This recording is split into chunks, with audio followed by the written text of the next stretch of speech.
Today we're kind of doing the opposite of what we just did on Friday. And remember, I told you guys that it's really the same exact steps. So I left the steps here, or I left those on your notes as well. But the difference is last we're canceling a square root. This time we're canceling a square. We're canceling a quadratic.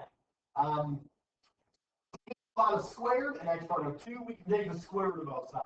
So x squared is equal to 64. You can take the square root of both sides, we get 8, but you need the plus or minus. We'll talk about that here in a second.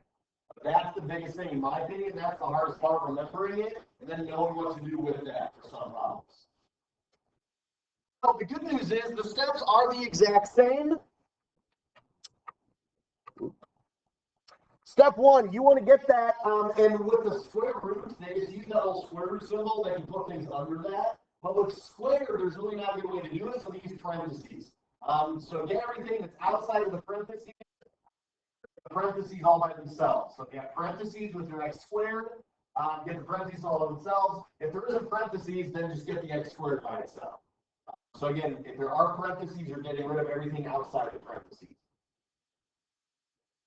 Then you're going to cancel that exponent. So that's where to cancel out a square, that's where we're going to do the square root. Now this is the step. You need the plus or minus, but it's only when you cancel squared.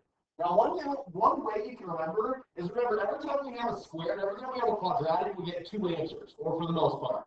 So when we did solving a factoring, we got 2 answers almost every time. When we did quadratic formula, we got 2 answers every time. So if it's a quadratic that you're solving, that's when you're going to need the 2 answers. So for this purpose, that's where you need the plus or minus sign. And again, that's this. You need the plus or minus. Oh, that's fine. Quadratic is 2 answers. Cool. And then for x, but make sure you have the plus or minus sign. So sometimes you will, sometimes you won't for this stuff. But if you do have the plus or minus sign, you need 2 equations. You split it up and you'll have one that's a plus, one that's a minus. Very, very similar to absolute values. So we're going to start with some of these that are fairly basic. X squared is equal to 5. So from here,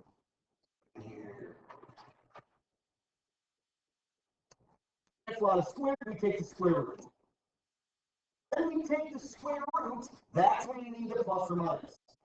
Now, it's just a silly mistake, or if people are going too quick, or if they don't know, but make sure you realize when you take the square root of 25 is 5. A lot of people, and I've done it by mistake, where I take the square root of 25, and then I put my answer as plus or minus 25. One thing you might mention where it says don't forget the plus minus on these printouts, it almost looks like they have minus as part of the underline. Oh, okay. Yeah, so sorry, because I underlined those, so just make sure you remember that. It might not have showed up super well. Printouts. Just to elaborate now, because I started talking about this later. The reason you need the plus or minus sign is, remember when I told you any problem we solve, we can plug the answer back in, or we can plug our x back in to double check. Well, that's why you get 2 answers for this. If you take 5 squared, that's 25. 5 times 5 is 25.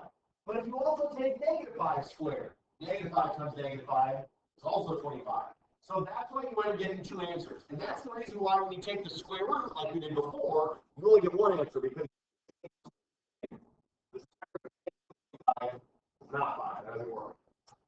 So that's why you need the plus or minus, and that's why you need it when you cancel out that x squared. I know I have a lot of students that got confused by this. I think the best way to say it, the best way to remember it, is it's only when you cancel an x squared, and you put it on when you cancel that x squared. Whenever you cancel that exponent of 2, that's when you need the plus or minus. Because it took me a couple years of teaching to really, and maybe that's not a good way, but to really solidify, that is when you need the plus or minus. That's why when I tell you to take the square normally, say what is the square, we only need 1 answer because we're not canceling out an x squared. Not that we need that, that's neither here nor there.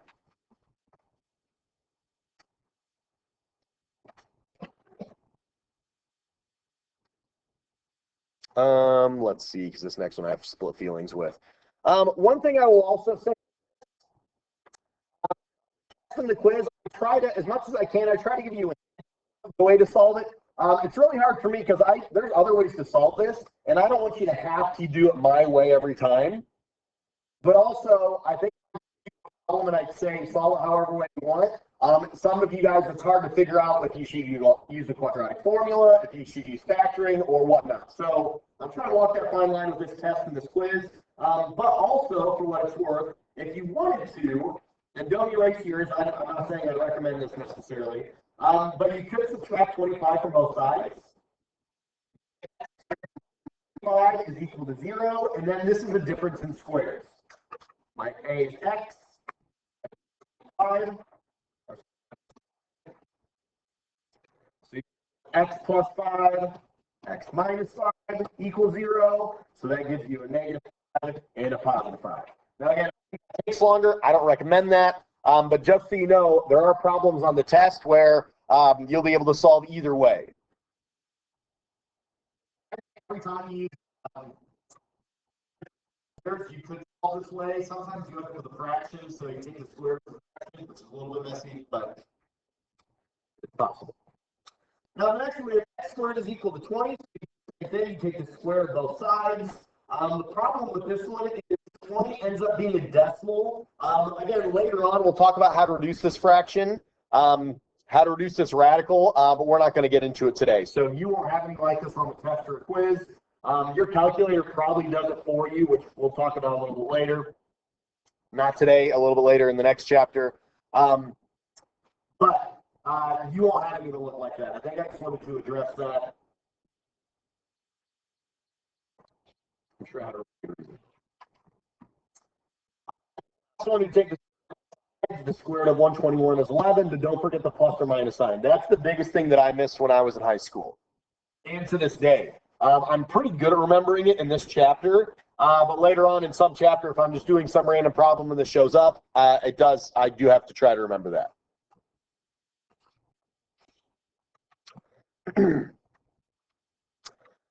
So same thing. Now we're just doing it with step 1, where we have to get the x squared all by itself. Now again, there are parentheses in this one. That's fine. X squared by itself. So for this one, we use it by both sides by 5. And technically, you could solve this one by factor. It would just be a little more difficult. You have to take out the greatest common factor, and then you by grouping. 125 divided by 5 is 25. So we got the x squared by itself. Now is where we can take the square root of both sides. We've got to get the x squared all by itself, similar to where we had a square root. We had to get that square root all by itself. And again, we're getting rid of everything outside the parentheses. If you want to put them in there, you could. However you want to. We need to get rid of this 20 first. So I subtract 20 from both sides. X squared is equal to 164 minus 44. Take the square root of both sides to get x is equal to 144 is 12. You need to plug. And again, plug that in and double check, you can. Now, before we move on, because before I forget, so far we've just put the plus or minus at the very end. That's all the time. So remember, you put the plus or minus when you cancel out that square. So far, the only reason we do it at the very end is because that's when we cancel the squares, is at the very end. We're doing step 3. It's going to be a little bit different. Then number 6. Before we get to that part, so we have 7x equal to 242 plus 10 is 252. By both. Somebody have a calculator, you can help me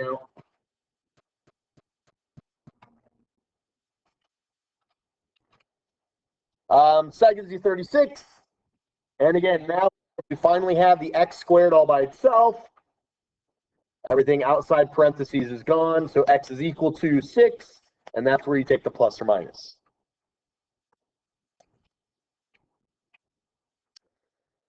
So go ahead and do number 7 and 8 on your own. And then we'll move on to the rest of them after this that are a little bit more Not a ton more difficult, a little bit more stuff to remember.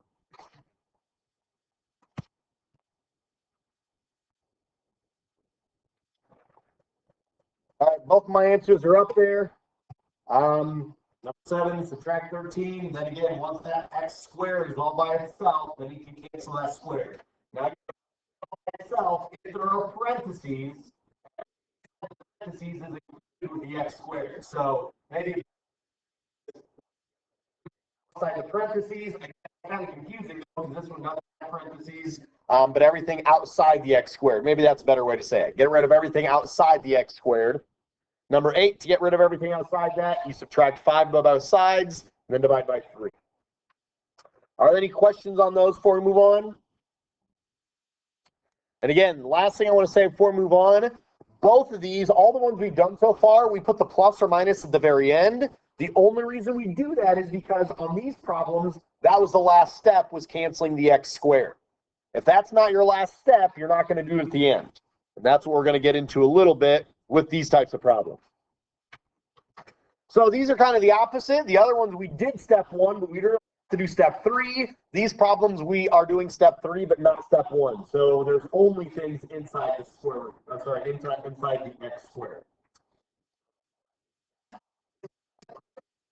I can't get to that 5 until I cancel out the exponent. So that's why I was saying get rid of everything that's outside the x squared. That's outside. The good news is if there's ever anything with the x squared, it's always in parentheses, if you want to think of it that way. So I've got to get rid of that squared first. So this is no different than we just did. Take the square root of both sides. X plus 5 is equal to the square root of 64 is plus or minus 3. Things get a little bit tricky. People will subtract 5 from both sides and say that the answer is x is equal to plus or minus 3. You're close, but that's not your answer because remember, the plus or minus isn't just a sign. It's a short way of making it. It's 2 answers. It's positive 8 and negative 8. And so far, that's what we've done. We get x is equal to plus 10 and x is equal to negative 10. We get those 2 answers. But this one, the difference is when if you subtract 5 from positive 8, that's a different answer than when you subtract 5 from negative 8. So in step 3, open look, make 2 equations with that plus or minus. If you have plus or minus, you need to remember that means we have x plus 5 is equal to positive 8, and x plus 5 is equal to negative 8.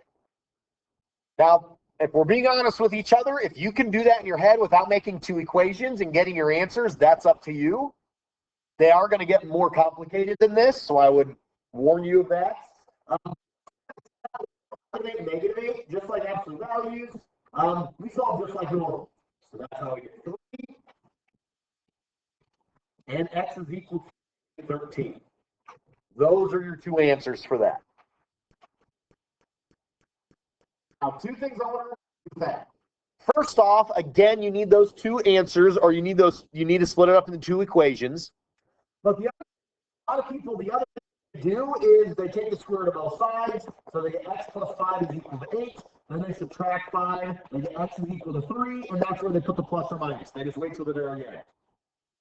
Before, you don't wait till the end to put the plus or minus. You always put that plus or minus when you cancel out the exponent of 2. Whatever that is, you need that plus or minus. So same thing if you first thing, I got to get rid of that square. I can't do anything inside the parentheses until I get rid of that exponent, so I take the square root. Cancel my squared, that is where I need my plus or minus. For this one, we get 3x is equal to positive 9, 3x is negative 9. By both sides by 3, x is equal to positive 3. X is equal to negative 3. Out. If you just would have divided both sides by 3, it would have worked out for you. So if you want to put your answer as plus or minus 3, you can. But again, I'm going to very much caution you of that because that doesn't happen every time. And for me, every time that I have a plus or minus and I'm still not done solving it, I make two equations. So anytime you have that plus or minus, if you don't have the x by itself yet, I think it's a safe bet to do that.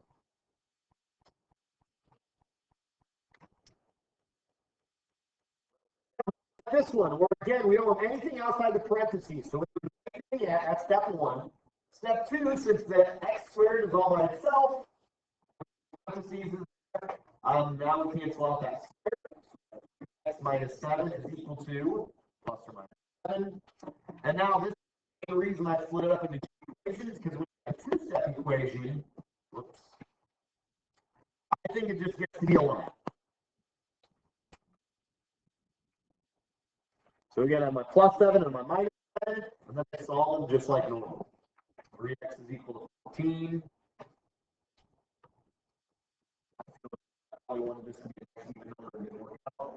So that one I would just leave as 14 over 3. Can't reduce that fraction. If you want to put a decimal, you can. 3x is equal to 0 by both sides by 3. You get x is equal to 0. So that one you get a little bit of a funky answer, but that's okay.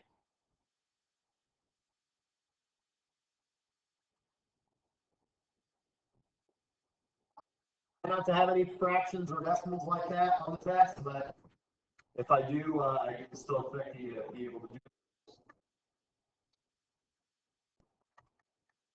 That brings us to number 12, where number 12 is the first one where we have both things. We have something outside of our x squared, outside of our parentheses, and we have something inside our parentheses. So step one, we've got to get rid of every parentheses. So before I cancel my squared, I have to take my 6 out of there. We still need cancel squared, so you need to include it in there. 150 minus 6 is 144. Just wanted to double check. Now, the only thing we have left is inside our parentheses, but we can't get to that 2 until we cancel the squared. Now, we cancel the squared. That's where we need the plus or minus. And now is when we have our two equations. 2x is equal to positive 12. 2x is equal to negative 12. We get x is equal to positive 6. Over here, we have x is equal to negative 6. Now again, if you want to memorize that when you're dividing, you actually separate it down into two equations, but if you're adding and subtracting, you need to, that's up to you. If you are capable of that, by all means, I'm not going to cut you off for that. But for me, if you do that, there's probably going to be a point where you mess something up. So I don't like to do that. I like very black and white. That if I ever have a plus or minus and I'm not done solving, I need two equations.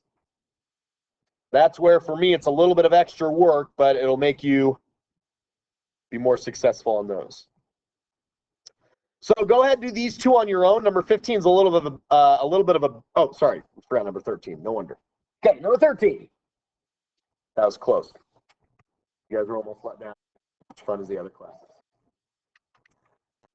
We have, this is the biggest problem like this. And again, we had a very similar problem with square roots. Two-step equations in here. So the x squared all by itself, we need to get rid of everything that's not inside the parentheses. So I need to add 8, just like the square root. Plus or minus. Sorry, the adding or subtracting is a better way to say it in this case. Nothing else changes. Plus 3 squared is equal to plus 8 is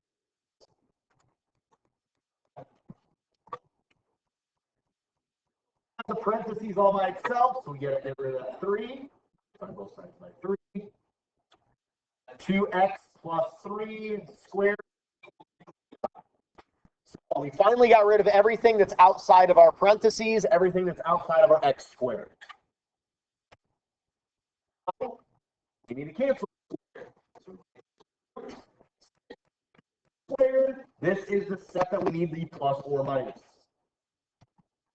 Again, I used to say that you need the plus or minus when you do the square root.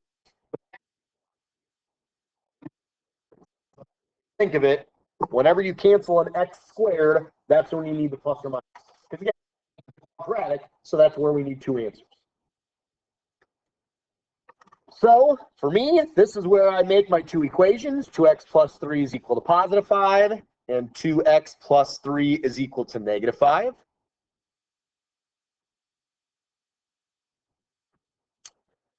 And then just solve those two equations. 2x is equal to 2. Divide both sides by 2, I get x is equal to 1. Subtract 3, 2x is equal to negative 8.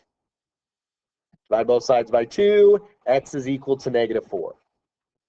Now that's the main reason that I taught the square root first. It's called